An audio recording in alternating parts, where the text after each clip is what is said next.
Hi guys, it's Brittany, and I'm here to tell you guys a little bit more about me.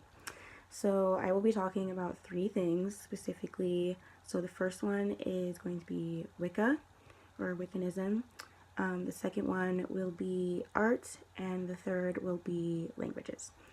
So, without further ado, let's get started.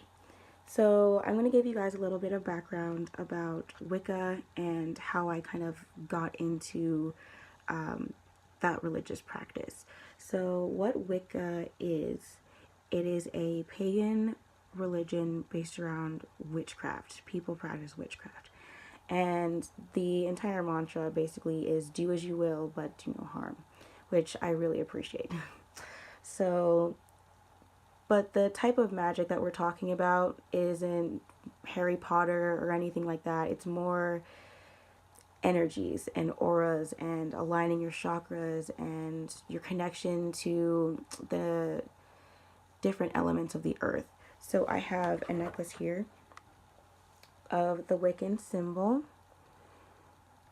So each point on the star represents the four elements: earth, wind, fire, and water. And then the last one is human consciousness. And how I got into practicing Wicca is growing up, I kind of had this really difficult experience with being an empath. So, what empaths can really struggle with is their existence of being like a sponge for human emotions, where you have your own emotions and then you just have such a sensitivity to other people's strong emotions, whether it be positive ones or negative ones. And so you're feeling people's emotions on top of your own, which can be really difficult and very overwhelming to deal with. And it wasn't until I met my friend in my senior year of high school who was identified as Wiccan, who came to me and said, "Hey, I'm an empath. Let me show you how my practice can help you." And I was very open to it. I was like, okay, I've never looked into witchcraft. I had all the same kind of uh, ignorant kind of ideas about it as everybody else, I'm sure. So um, basically, Wicca helped me with my enhancing my intuition, setting those boundaries between me and the people around me so I don't absorb as much, and I basically absorb only as much as I consciously want to, instead of just having everything come inside of me and just take over emotionally. So basically, I use it for that, and I don't necessarily identify myself as a Wiccan, but I do those practices that help me, I guess, maintain balance in my life. So that's me about me being a Wiccan, or not being a Wiccan, but practicing Wicca. And next, art. I have been an artist my entire life, and I have always kind of had this creative sense.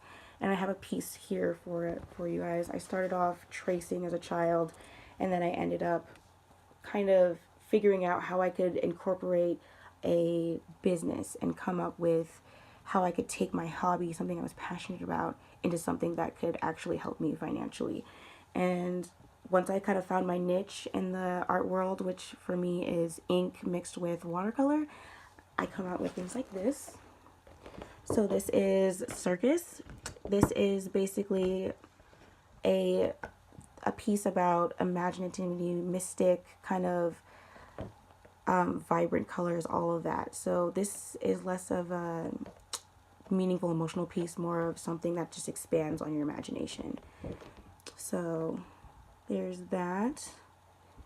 I have my own prints and everything being printed out. This is a print that I had made of my original piece.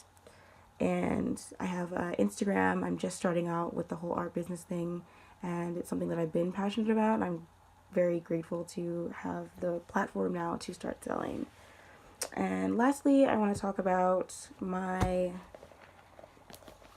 language notebook. This is very important to me. I love it so much. I am very into cultures and languages and just getting to know the world outside of myself. So the thing about languages is that it's really, to me anyway, a way to know yourself and know others at the same time.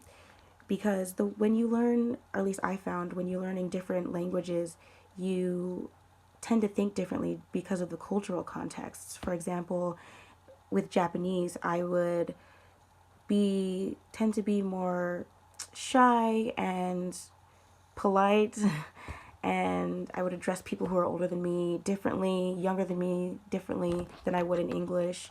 I'm more of the beat around the bush type when I speak Japanese, but when I speak English, for example, I'm more straightforward, blunt, sarcastic, funny.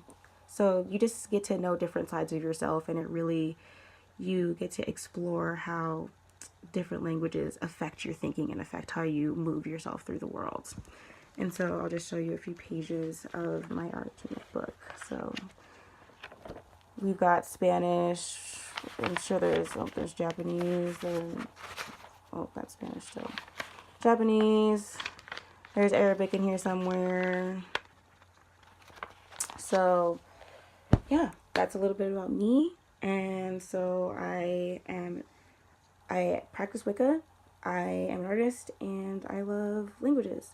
So thank you for listening to my video about me, and I can't wait to hear more about you guys. Thanks. Bye.